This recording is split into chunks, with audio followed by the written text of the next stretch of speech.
اگر بلے کا انتخابی نشان چھیننے کی کوشش کی گئی تو میرے ہاتھ میں بلہ ہوگا اور پوسٹرز پہ انتخابی نشان وہ ہوگا جو مجھے الاٹ ہوگا. لیکن بلے کو یاد رکھیے گا، میں آ رہا ہوں اور آپ سے جلد ملاقات ہوتی ہے ایک بہت بڑے جلسہ عام میں جو میں سیالکوٹ کی دھرتی پہ کرنے جا رہا ہوں. ناظرین کرام السلام علیکم، میں ہوں آپ کا میزبان خواجہ آصف بٹ. اب تو یوں لگنا شروع ہو گیا ہے کہ واقعی یہ انتخابات 8 فروری کو ہونے جا رہے ہیں. یہ کس ماحول میں ہونے جا رہے ہیں وہ ایک علیحدہ سبجیکٹ ہے. میں اپنے سابق ولاگز میں کہتا چلا رہا ہوں کہ یہ انتخابات انتہائی مشکوک ہیں. انتظامات مکمل ہیں لیکن جو ماحول فراہم کیا گیا ہے پاکستان کی سب سے بڑی political party P T I, آج سے ہی پتہ چل رہا ہے کہ یہ انتخابات ان کی شکل و صورت کیا ہوگی. اس کا نتیجہ اگر وہ نکالنے کی کوشش کی گئی، جو نتیجہ جو ہے وہ اہل سطوت اور اہل جبر و ستم کے ذہن میں پل رہا ہے، وہ بڑا خوفناک ہوگا اگر اس سے بروئے کار لانے کی کوشش کی گئی. چلے اسے بھی ہم ایک طرف رکھتے ہیں.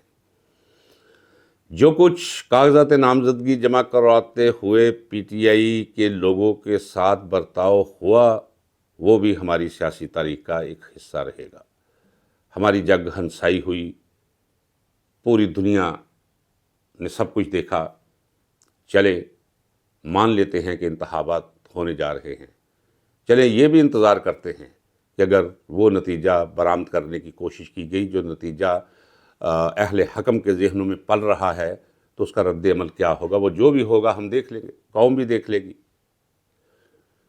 آج میں اپنے کاغذات نامزدگی کی جانچ پڑتال کے لیے جا رہا ہوں ریٹرننگ آفیسر کے پاس.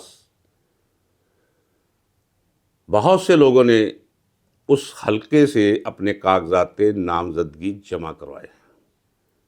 یہ ہر شخص کا حق ہے، کسی کو کوئی روک نہیں سکتا. لہذا فیصلہ پی ٹی آئی کا کس کے حق میں ہوگا وہ انشاءاللہ العظیم پی ٹی آئی کی طرف سے الیکشن میں امیدوار یا آپ کا خادم ہوگا. اس کی وجہ کہ ایک ہی کینڈیڈیٹ جو مؤثر ہو سکتا تھا، جس کے ہوتے ہوئے شاید میرے لیے کوئی جگہ نہ بنتی تو پھر بھی خیر تھی. اس کینڈیڈیٹ نے، عثمان ڈار نے،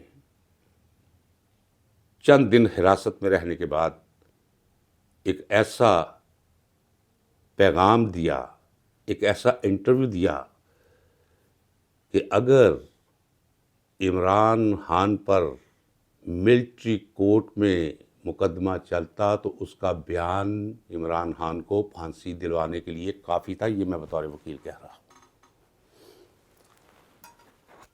اب یہ کیسے ممکن ہے؟ کون سوچ سکتا ہے کہ پی ٹی آئی کے پلیٹ فارم سے اس کے کسی، وہ خود نہیں تو اس کے کسی گھر کے فرد کو پی ٹی آئی اپنے پلیٹ فارم سے الیکشن لڑنے کی اجازت دے گی؟ یہ ناممکن ہے، یہ ہو نہیں سکتا. وہ اس لیے بھی کہ پی ٹی آئی پہ بہت سخت حالات ابھی آنے والے ہیں.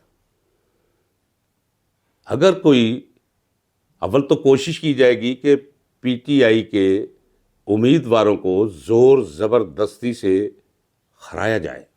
ہارتے نظر نہیں آتے چونکہ 70% لوگ عمران خان کے ساتھ ہیں. لیکن اگر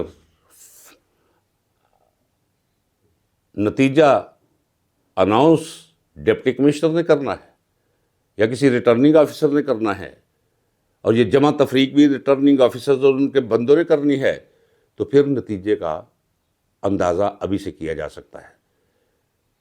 جس کے بارے میں جی چاہے گا، جیتے ہوئے کے بارے میں یہ اناؤنس کر دیں گے وہ ہار گیا ہے، اور ہارا ہوا اس کے بارے میں اناؤنس ہو جائے گا کہ وہ جیت گیا ہے.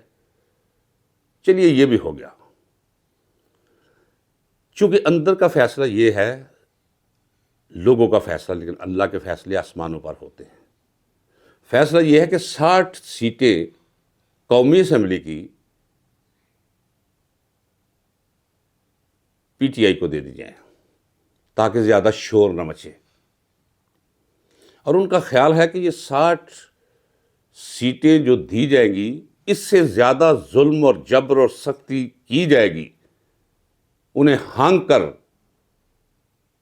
نون لیگ اور استحکام پاکستان میں شامل کرانے کی کوشش کی جائے گی۔ وہ سمجھتے ہیں کہ یہ کامیاب کوشش ہوگی، رہ جائیں گے کوئی 2 4 5 دیوانے، اور ان پر بھی زمین تنگ کر دی جائے گی۔ یہ ہے مستقبل کا سیاسی نقشہ آپ کے ملک کا جو بننے جا رہا ہے۔ اس نقشے میں کسی ایسے شخص کے گھر کے فرد کو، اور وہ بھی ایک خاتون، قابل احترام ہے، اور اس کے ساتھ جو کچھ ہوا وہ قابل مذمت ہے، لیکن اس کا مطلب ہرگز نہیں کہ کسی کے منہ پہ تھپڑ لگے اور اسے قومی اسمبلی کا ٹکٹ دے دیا جائے۔ یہ کیا ہے؟ یہاں تو لوگوں نے کوڑے کھائے ہیں، بہت قربانیاں ہیں لوگوں کی۔ مسلم لیگ نون میں بھی ایسے لوگ ہیں جنہوں نے بہت ظلم سہا، جبر سہا، سختیاں سہیں۔ پیپلز پارٹی میں بھی لوگوں نے کوڑے کھائے، پھانسیاں لگی۔ اب اگر کہا جائے کہ ایک شخص پھانسی لگ گیا ہے اور اس کی اماں کو ٹکٹ دے دیا جائے تو یہ سیاسی جماعتوں کا کرائٹیریا ہوا نہیں کرتا۔ وہ کانسٹیچوئنسی جس سے میں نے اپنے کاغذات نامزدگی جمع کروائے تھے، جس کی آج اسکروٹنی ہونے جا رہی ہے، وہ ہے NA-71 جہاں مسلسل خواجہ آصف جیتتا چلا رہا ہے۔ یہاں اس میں کوئی شک نہیں کہ اپنا ووٹ نام کی کوئی چیز نہیں، بلکہ نیگیٹو ووٹس ہیں اس کے، لیکن نواز شریف کا ووٹر سیالکوٹ کے اندر، گوجرانوالہ سیالکوٹ، جیسے لاہور میں کبھی تخت لاہور کہا کرتے تھے،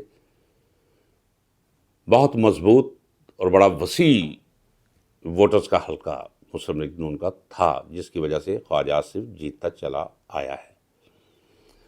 اب صورتحال یہ ہے کہ تخت لاہور بھی ان سے چھن گیا، گوجرانوالہ بھی ان سے چھن گیا۔ یہ ثابت ہو جائے گا اگر الیکشن منصفانہ اور غیر جانبدارانہ ہوتے ہیں، جس کے امکان نہیں، تو سیالکوٹ کے اندر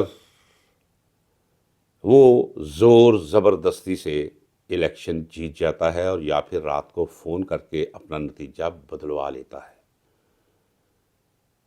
وہاں میں اس کے مقابلے میں میدان میں آ رہا ہوں اور پی ٹی آئی کی طرف سے آ رہا ہوں۔ اگر بلہ انتخابی نشان ہے تو بلے کے ساتھ آ رہا ہوں۔